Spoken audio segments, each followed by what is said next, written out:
असम में एक तरफ असम के मुख्यमंत्री हेमंता बिश्व शर्मा लगातार अवैध बांग्लादेशियों को बाहर निकालने के लिए एक के बाद एक मिशन चला रहे हैं और वहीं दूसरी तरफ मौलाना मदनी जो लगातार हेमंता बिश्व शर्मा के तमाम फैसलों का विरोध करते आए हैं, अब वो ये कह रहे हैं कि मैंने तो पहले ही सोनिया गांधी से मना किया था कि हेमंता बिश्व शर्मा जैसे नेताओं को टिकट ना देना चाहिए। तो सर, इस मामले पर क्या कहेंगे? देखिए, ये जो पहले जितने कयास लगाए जा रहे थे उसका अब ये प्रूफ हो गया कि कांग्रेस हमेशा ऐसे मदनी जैसे तत्वों के इशारे पर चलती रही है और कांग्रेस की पूरी राजनीति इन्हीं इशारों पर चलती रही है।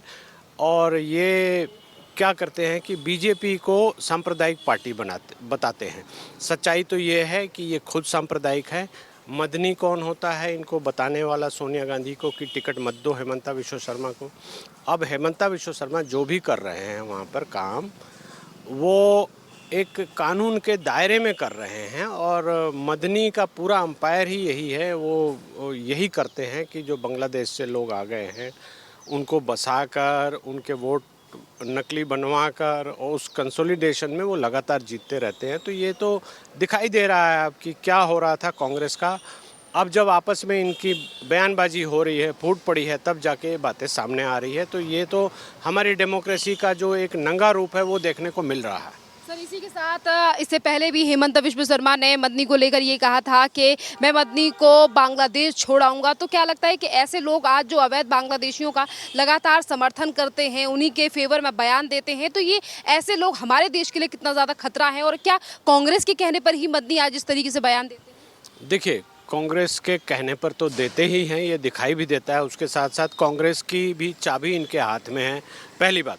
दूसरी बात, आप देखेंगे कि जो हेमंता बिश्व शर्मा अब जो गतिविधि कर रहे हैं, जो बांग्लादेशियों को आइडेंटिफाई करके शूट साइड करने का ऑर्डर दे दिया है, तो ये अब आपको बहुत जस्टिफाइड लगेगी कि ये क्यों ऐसा करने की नौबत आ गई और क्यों कर रहे हैं। तो ये सीधा दिखाई देगा कि भारत के पूर्वोत्तर हिस्से में बांग्लादेशी लोगों ने किस तरह से नेक्सस बनाया है और किस तरह से धर्म के नाम पर वो उन्माद फैलाकर और लोगों को डराकर और अपनी राजनीति रोटियां सेकते हैं। कांग्रेस इस चीज़ का फ़ायदा उठाती रही है। आपको पीछे याद दिलाऊं, 1987 में भी हुआ था ऐसा।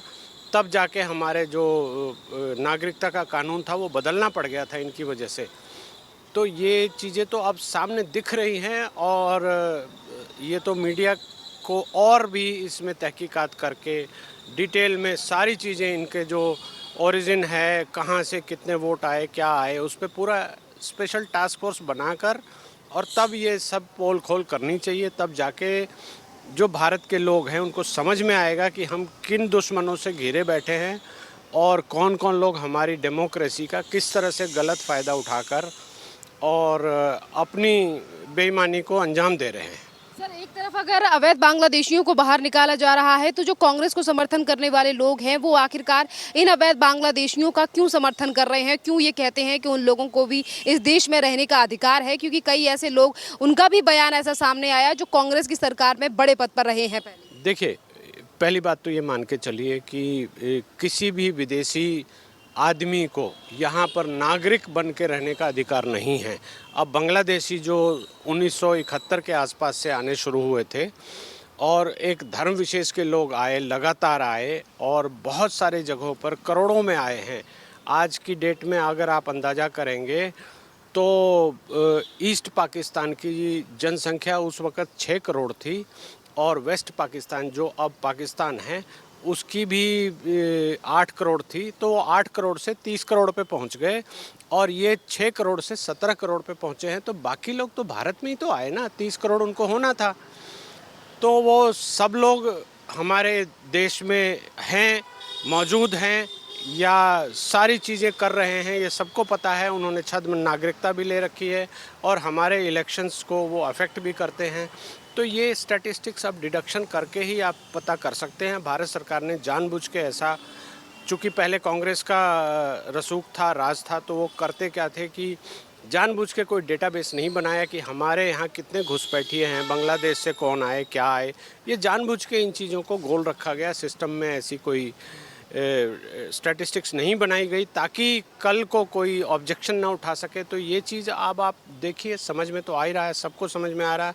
ये इंटरनेशनल सिनेरियो पे इस चीज़ को ऑब्जेक्ट करने की भी बात है, आवश्यकता है कि भारत सरकार इन चीज़ों को गौर करे और जैसा कि एक नागरिकता का गहन अभियान छेड़ा जाए कि नागरिक हमारे देश के कौन हो सकते हैं, कौन नहीं हो सकते, इस पे कार्रवाई भी होनी चाहिए। सर, इसी के साथ साथ एक विशेष धर्म को लेकर तुष्टीकरण की राजनीति करने वाली कांग्रेस पार्टी जो मौलाना मदनी जैसे लोगों से राय लिया करती थी, आज वो लोग ये कहते हैं कि हम देश के लोकतंत्र की रक्षा कर रहे हैं। तो क्या दो तरीके के बयान नहीं हैं?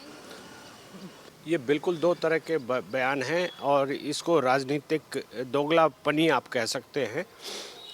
कहाँ तो ये, इसके अलावा भी आप देखेंगे तो ये पाएंगे कि कहाँ तो ये धार्मिक नेताओं के इशारे पर टिकट बांटते थे या टिकट देते थे या धार्मिक उन्माद फैलाकर लोगों को डराकर उनसे वोट लेते थे, और दूसरी तरफ ये कहते थे कि बीजेपी एक सांप्रदायिक पार्टी है। तो ये इनका चेहरा अब सामने आ रहा है और ये भी दिखाई दे रहा है। इसके साथ साथ ये भी दिखाई दे रहा है कि मौलाना मदनी जैसे लोग ही कांग्रेस को प्रभुत्व में रखते थे, दबा के रखते थे।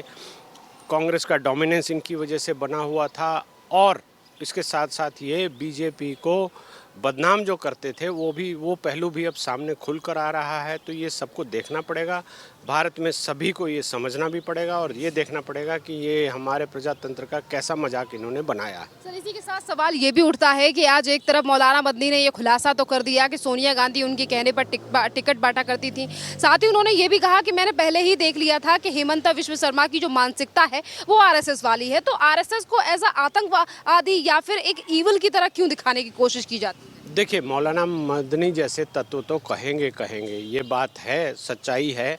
हम आप या समाज में जो लोग भी हैं वो देख ले, आरएसएस एक सामाजिक संस्था है, ये सबको पता है। और मौलाना मदनी जैसे लोगों को तकलीफ़ होती है चूँकि उनकी जो बदमाशियाँ होती हैं, उनकी जो सांप्रदायिक बातें होती हैं, उसको आरएसएस रोकती है, अपोज करती है और कहीं ना कहीं न्यूट्रलाइज करती है। तो ये तो जाहिर सी बात है कि मौलाना मदनी ऐसी बात बोलेंगे ही और अब बिलबिला रहे हैं, ये बात दिखाई दे रही है। और हेमंता विश्व शर्मा को मैं इस बात के लिए बधाई दूंगा कि उन्होंने शूट और साइट ऑर्डर किए हैं, तब जाकर ये जो लोग छुपे हुए थे ये अपने बिलों से बाहर आए हैं, अब छाती पीट रहे हैं और चिल्ला रहे हैं।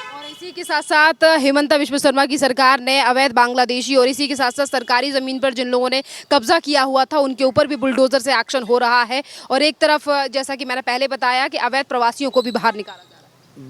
बिल्कुल निकाला जाना चाहिए, सख्ताई से निकाला जाना चाहिए और हर राज्य में होना चाहिए। अभी हम दिल्ली में खड़े हैं, दिल्ली में भी सबसे पहले ये होना चाहिए। दिल्ली के बहुत बड़े इलाकों को आप देखेंगे तो वहाँ पर ये लोग घुस कर बैठे हैं, बांग्लादेशी या कैसे भी छद्म रूप से वोट बनवा कर या सरकारी जगह को घेर कर बैठे हैं। तो बुलडोज़र एक्शन उनके ऊपर भी होना चाहिए और दिल्ली के मुख्यमंत्री को भी हेमंता विश्व शर्मा जैसे मुख्यमंत्रियों से प्रेरणा लेनी चाहिए कि कैसे जनसंख्या को, कैसे अपने देश के प्रभुत्व को कैसे संभाला जा सकता है, अपने क्षेत्र को कैसे गवर्न किया जा सकता है। मैं आशा करता हूँ कि ये चीज़ दिल्ली में भी होगी ही होगी।